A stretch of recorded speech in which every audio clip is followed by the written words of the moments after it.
Bonjour à tous et à toutes, j'espère que vous allez bien. Aujourd'hui on se retrouve pour parler d'histoire et de religion, mais plus précisément d'histoire contemporaine. Alors, qu'est-ce qui se passe? Comme vous le voyez sur le titre, le maire de Nice fait un vœu à la Vierge Marie et évidemment un élu qui est écologiste, donc de gauche, qui devient chafouin. L'édile de la capitale azurienne a, comme chaque année, et comme le veut une vieille tradition locale, appelé Dieu à protéger le peuple niçois dimanche dernier. Il en a bien besoin. Le Figaro Nice. Et Dieu protégea Nice d'une épidémie de choléra. Voilà comment, en 1832, on comprit pourquoi la ville fut épargnée par cette maladie qui menaçait les hommes et suscitait une forme d'hystérie collective. À chaque époque, un engagement a été pris.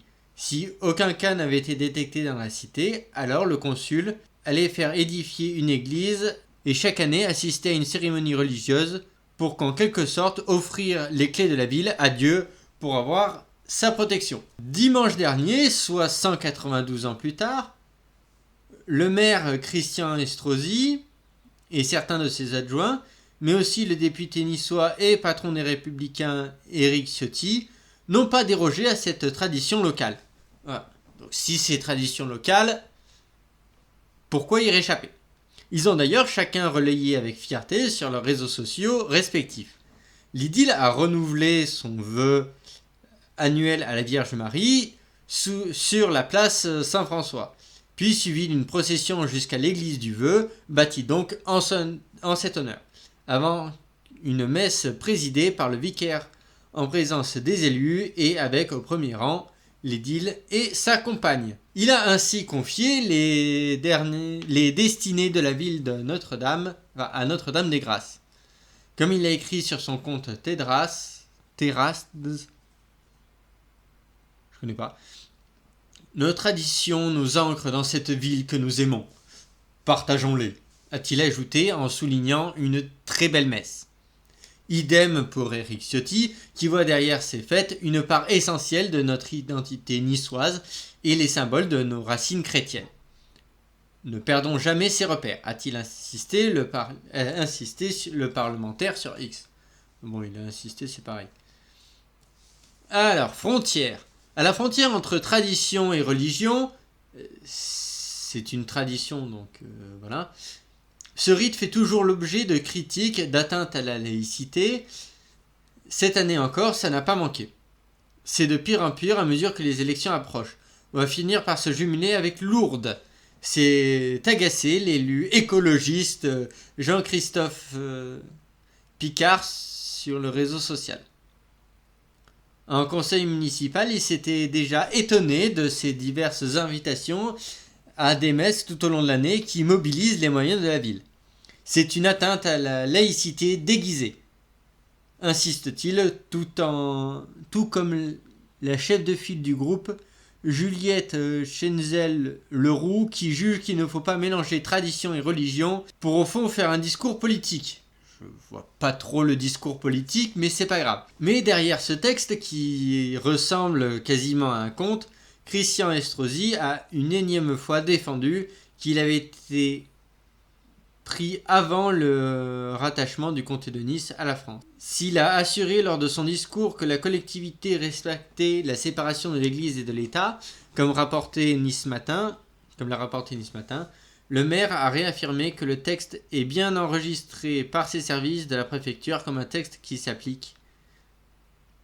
Il a aussi assumé que Nice soit identifié à un héritage chrétien. Jusque-là, il n'y a pas de souci. Si on pouvait faire de même de la France. Donc toujours notre écologiste a saisi ce mardi le référent de laïcité de la collectivité sur le sujet. Il avait déjà émis cette idée au moment de la présentation d'un plan de laïcité en 2023. Le premier adjoint, Anthony Boré, s'était alors emporté contre lui, y voyant un adepte du wokisme. Bah oui, forcément. Peut-on croire en la fiabilité d'un homme de gauche associé à Jean-Luc Mélenchon sans qu'il soit wokiste ou islamiste? Difficile. Voilà. La laïcité n'est pas l'ignorance des religions, de la culture, de l'histoire des traditions de notre pays et dans notre cité, avait-il développé. Jusque-là, il n'y a pas de souci.